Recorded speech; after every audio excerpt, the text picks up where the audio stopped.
Welcome back to Fl'Awesome Blossom. My name is Kiki, and it is my privilege and my pleasure to be your host of this blooming garden of whimsy and worship. Welcome back to you, my darling dahlias, my blooming blossoms, et mes petits choux. If you have been with me for a while, then you might have noticed that in the month of October and somewhat of November, the garden went fallow. Yeah, it was pretty quiet here. And that's because something bigger is blooming. That's right, things are shifting. The soil is being turned over. The garden is getting a little deeper. And we're going to be making the right turn at Albuquerque. You know that old Bugs Bunny line, should have taken the left at Albuquerque? You know, I did a post about that just a little while ago. Well, I did take that left turn at Albuquerque and got a little weird. But anyway, today we're going to take the right turn, okay? The right turn, the one that brings us back into alignment with what's real, what's divine, and what's been whispering to me all along. All right, so I need you to picture this, okay? It's Thanksgiving weekend in Canada. It's a very busy weekend for myself and my husband. We're attending a few Thanksgiving feasts and we are hosting a Thanksgiving feast. So it's busy and there's a lot. But on the Monday, on the holiday Monday, my husband and I had some time to ourselves, and our dogs, and we went out to the dike systems near our house and we were walking. It was a beautiful bluebird day, not a cloud in the sky, and Mother Nature is slipped on her autumn colors, right? That beautiful dress of golds and browns and greens and reds and just, oh my gosh, like fall colors were everywhere. The dikes, the blueberry fields. I mean, have you ever seen a blueberry field in the fall? They turn red and it's just stunning. It's stunning. So I know I live in a postcard. We're walking along and I'm just enjoying the show that nature had put on for us that day. Our dogs are having a good time. We're having a good time. And then I'm starting to think about the podcast, right? You know, we're getting a little bit quiet. I'm a little lost in my thoughts and I'm looking around. I'm enjoying the beautiful day. But I'm thinking about the podcast and I'm thinking about, I haven't picked a lane. There's still a little bit of floundering going on. And so I just decided to pray about it. I just decided to give it to God. You know, why not? And I prayed and I prayed, dear God. Yeah, that's how it goes. It's a letter in my brain. I'm like, dear God, I really want to ask your advice. I need some help with this podcast. Show me a sign. Give me a sign. Should I be moving this podcast a little bit more into the spiritual realm of things? Should I be talking about how we're starting to talk and how I'm starting to come to you? Like, should I be doing that? Show me a sign, God. Show me a sign that I should move Fl'Awesome Blossom a little more into that spiritual path. I sent that prayer up. And then I just continued on in our walk. I figured, you know what? I gave it to God. It's up to him now. Show me the sign. And P.S. didn't think it was up to me to open my eyes to look for the sign. Figured I just told God to send me a sign. And of course, when he sends me the sign, I'll just see it. I'll just know it. So I gave it to God and continued on the walk. And within about 2 minutes, we're coming around this corner and we come across another person on the dike system. And I gotta tell you, my husband and I are walking in the most popular direction of this particular loop.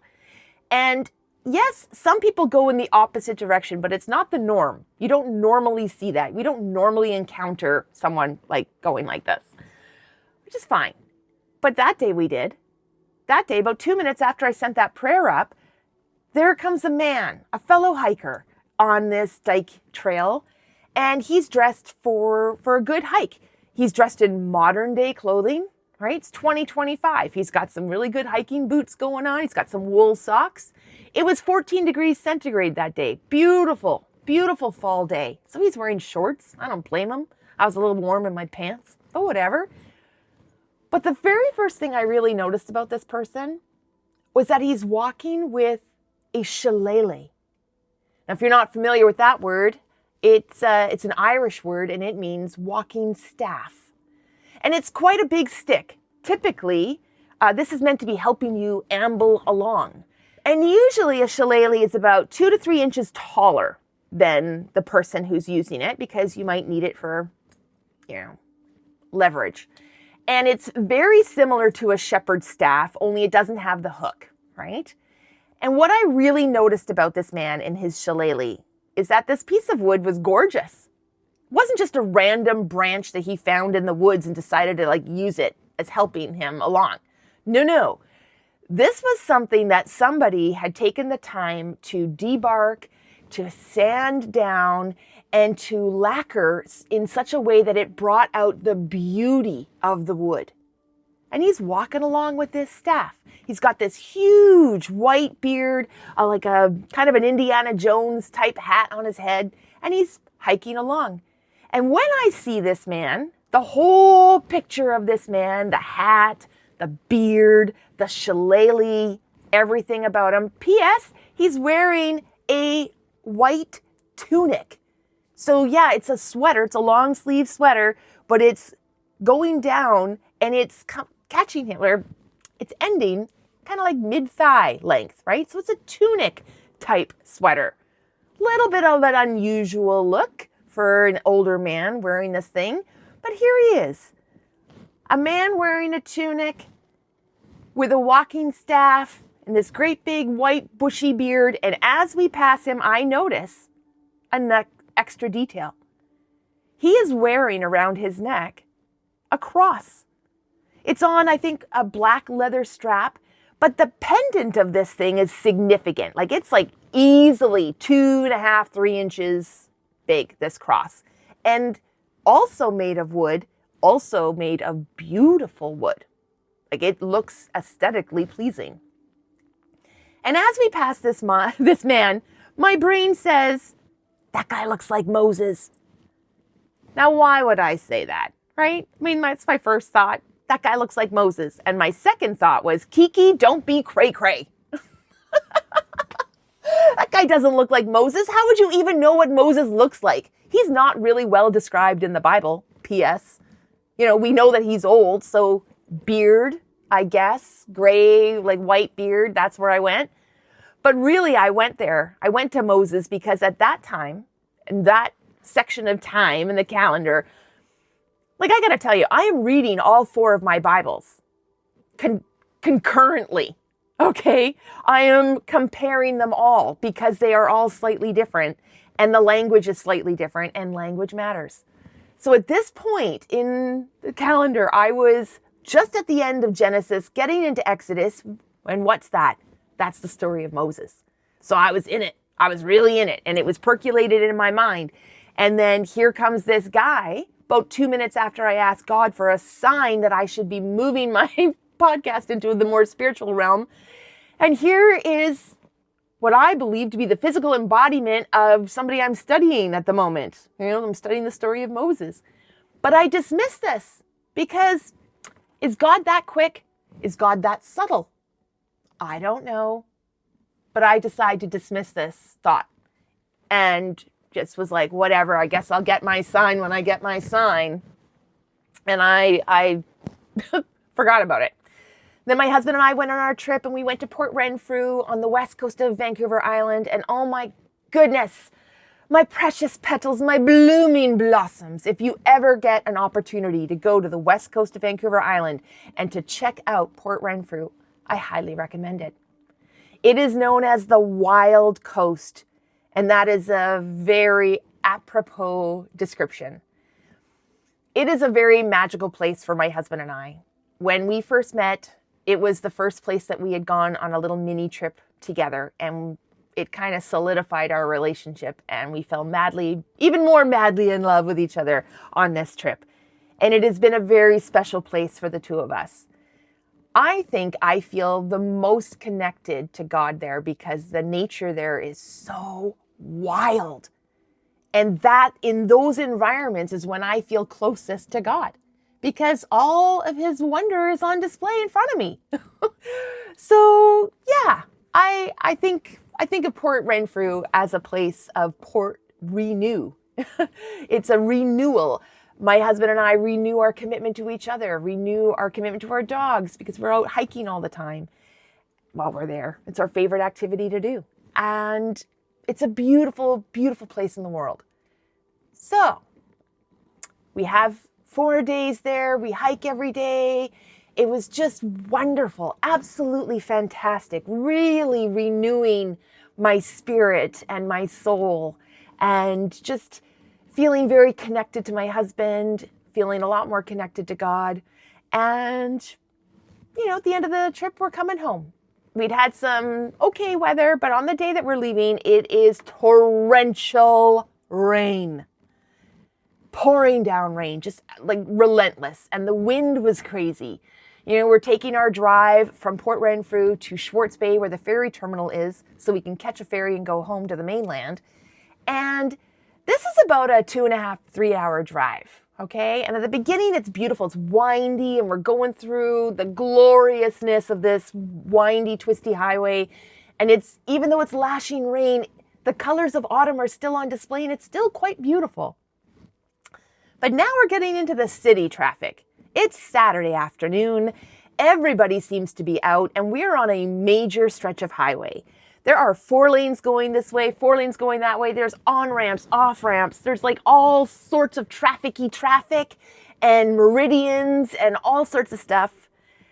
And this is a highway, so we're going 80 kilometers an hour. And there's a couple of intersections along this highway, a couple of lights. And we're coming up to this light.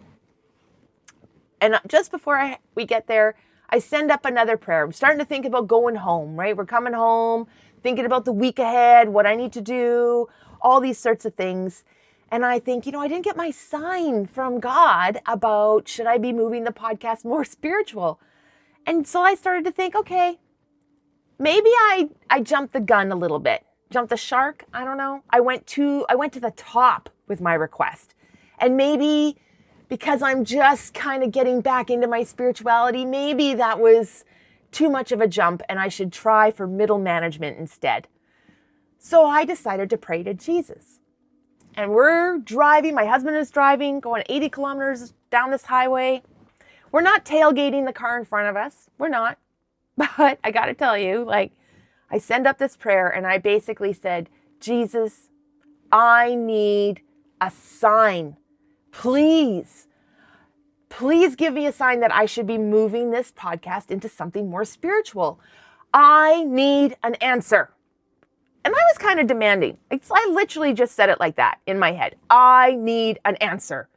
And in my mind, I crossed my arms and okay, Jesus, waiting on you. And as we're driving, about a minute or two down the road, we're approaching an intersection and the light goes amber. There's absolutely no way to predict any of this, okay? The light goes amber. The car in front of us could have gone through very safely, but decided to brake aggressively to stop before this light, which made my husband brake aggressively to stop before this light. But please note, there's no danger here. We're not tailgating, but it means that my husband had to brake aggressively. And what happens when that occurs in a car? Physics happen, right? So if you're in a passenger in a vehicle that's just braked pretty suddenly, you're going to come forward and then you're going to come backwards in your seat. And that's exactly what happened to me. And I just casually look over to the right, and there it was. My sign. Neon green poster board, brand new, handwritten in big black bold letters in a Sharpie. Jesus is the answer. You guys, my blooming blossoms, my precious petals, mes petits choux. It was pouring rain out. That sign should have been soggy. That sign should have been sad, halfway peeling off its post, but no, it was perfect. Like it was made yesterday. Like it was made for me. And I just sat there in awe and in laughter and in disbelief. Because, you know that moment when you realize God isn't just talking to you, He is shouting lovingly in your face. And that was it. That was my right turn at Albuquerque moment. So what hit me the most was not the sign itself. It was how quickly I dismissed the first one.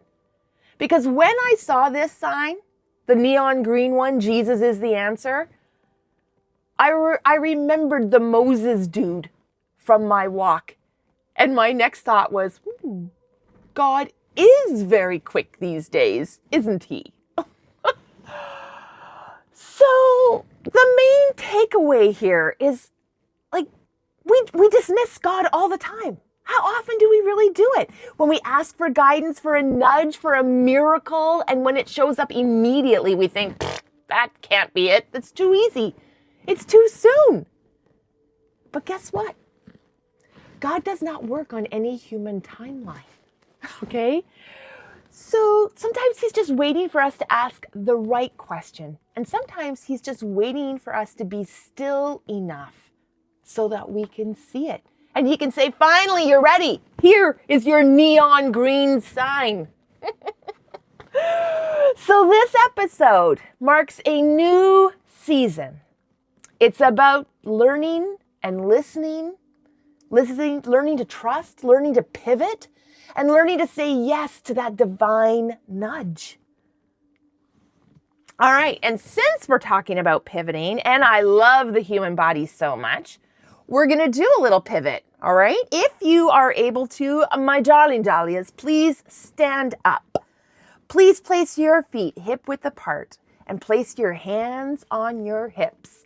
If you want an advanced motion, you can raise your arms in scapular plane. So what that means is your arms should be going in the same direction as your clavicle, okay? Should be in that same line as your collarbone. Get your arms way up there, okay? But if you're standing, you can have your arms up. You can have your hands on your hips.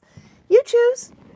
And if you are seated right now, my darling dahlias, don't you worry, you can do it too, all right? I want you to set your shoulders back. Take a big deep breath in. Big deep breath out.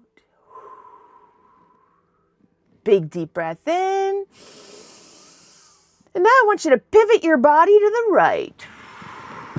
Just twist to that right side.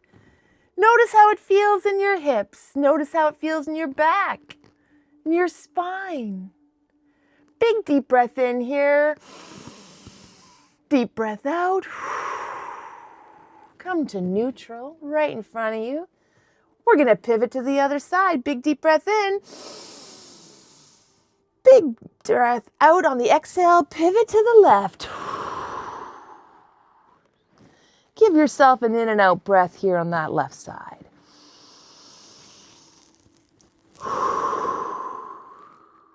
Big deep breath in on the left side. Exhale, come in neutral. Did you feel your body pivot? Did you feel your spine pivot and rotate a little bit there? How did that feel? I want you to remember what it feels like to move in the direction of faith. Let your shoulders drop. Let your heart open and place your hand on your heart. Say quietly to yourself, I trust the right turn. Thank you for being here with me, my beautiful blooming blossoms, my darling, daring dahlias, and my precious, powerful petals. Thank you for trusting me through every twist and turn. This new season of Fl'Awesome Blossom is all about tending the garden of body and spirit together. If today's story spoke to you, then share it. Tag me on Instagram or TikTok at Fl'AwesomeBlossom. Tell me about your signs, your pivots, your right turns. If you want to dig deeper with me, come to our Patreon site, The Inner Garden. This is where we nurture the roots together.